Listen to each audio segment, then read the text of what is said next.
안녕하세요. 제가 벌써 이게 마지막 강의입니다, 이제. 벌써 14번째 7주 강연이 끝나가네요. 그래서 저는 오늘 그동안 제가 그 13번에 걸쳐서 했던 강의를 어떻게 보면 오늘 마무리하는 그런 강의를 준비했습니다. 그래서 정말 우리가 왜 함께 살아야 하고 왜 같이 느껴야 하고 뭐 이런 점에 대해서 오늘 한번 정리를 제가 한번 해 보도록 하겠습니다. 그래서 저는 오늘 제목을 공감의 시대와 호모 심비우스 이렇게 정의를 해봤습니다. 세상엔 참 많은 종류의 사람들이 살고 있죠. 또 세상에 참 많은 생물들이 살고 있고 언뜻 보면 서로 물고 뜯는 것 같은데 또 그래도 우리가 뭔가 조화를 이루고 살기 때문에 이 세상이 이렇게 그래도 아름답게 굴러가는 거겠죠.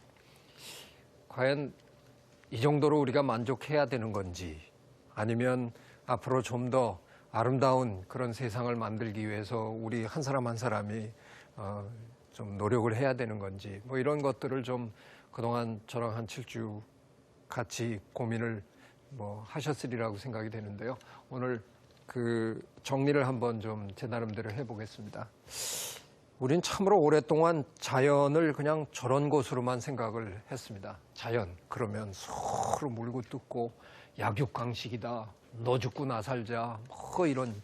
그래서 굉장히 우리들에게 그 우리 스스로의 행동을 합리화시킬 수 있는 배경이 어떻게 보면 자연에 대한 공포심이었어요. 자연은 무서운 곳이니까 정복해야죠. 그래서 어느 날 무서운 무기를 우리가 갖게 됐고 무기를 갖기 전에는 산에 갔다가 호랑이한테 우리가 물려 죽임을 당했는데 이제는 우리가 쟤네를 제거할 수 있는 때가 됐다. 그래서 상당히 자연 위에 군림하는데 만족하고 살았습니다. 근데 그렇게 살다가 보니까 어느 순간부터인가 정말 자연에서는 우리를 상대할 만큼 그렇게 강력한 존재가 이제는 없어졌어요. 그럼에도 불구하고 그쯤 되면 좀 우리가 점잖아질 때도 됐는데 여전히 불량배 노릇을 계속하고 있는 거죠. 이게 그냥 계속해도 괜찮으면 다행인데요. 영원히 계속할 수는 없다는 겁니다.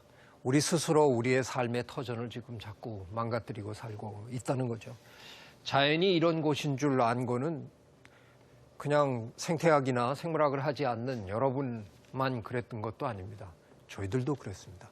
생태학을 자연의 저런 관계를 연구하는 저희들도 너무나 오랫동안 자연에서 제일 중요한 건 그저 경쟁인 줄 알았어요. 근데 경쟁이 중요한 건 맞습니다. 자원은 한정되어 있는데 그 자원을 원하는 존재들은 언제나 많으니까 멜서스가 얘기한 것처럼 언제나 상황은 그렇기 때문에 경쟁은 불가피합니다. 경쟁은 안 하고 살 수는 없습니다. 여러분도 하여간 어찌됐든 취직하기 위해서 경쟁해야 되고 좋은 대학 들어가기 위해서 경쟁해야 되고 좋은 남편 얻기 위해서 좋은 아내 얻기 위해서 경쟁해야 합니다.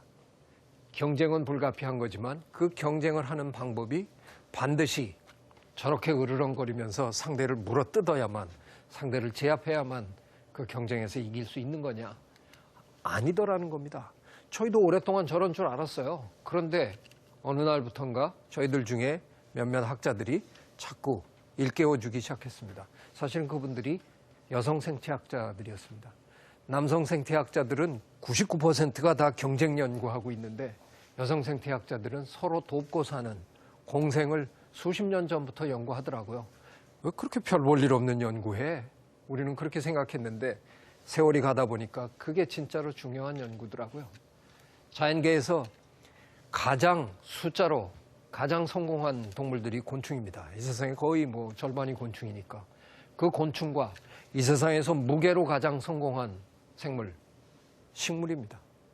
우리는 동물이기 때문에 이 세상이 동물 세계인 줄 압니다. 그런데 식물들이 보면 가소로워요. 가끔 우리가 톱 가지고 식물을 자르니까 우리가 더 센 줄 알죠.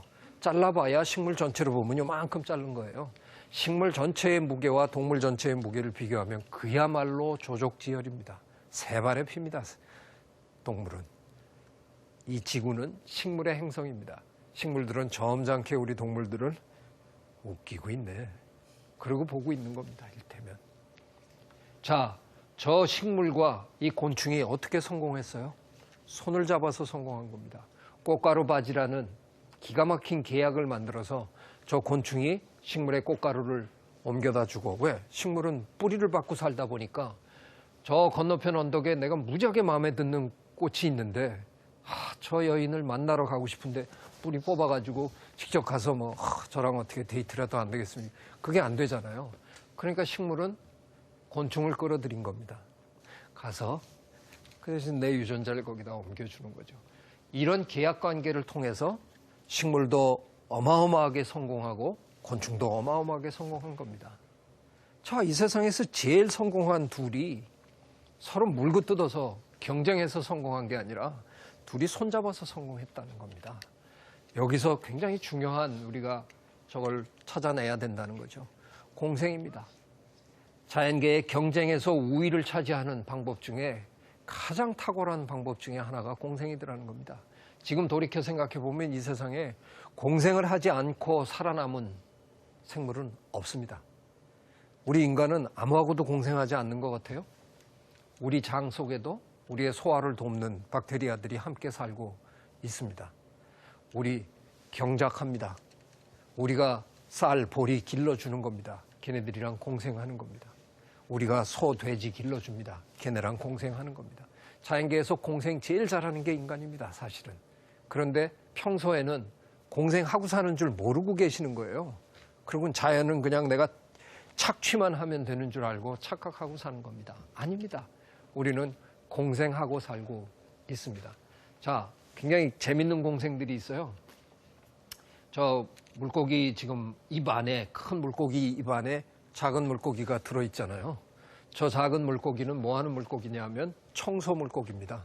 저 큰 물고기들이 아직 칫솔을 개발을 못 해가지고요. 자기네들이 이걸 못하니까 저 산호초 있는 지역 이런 데 와가지고 저거 보면 아주 독특한 춤을 추는 물고기들이 있어요. 그 춤추는 물고기들은 자기가 청소부 물고기라는 걸 알리는 겁니다.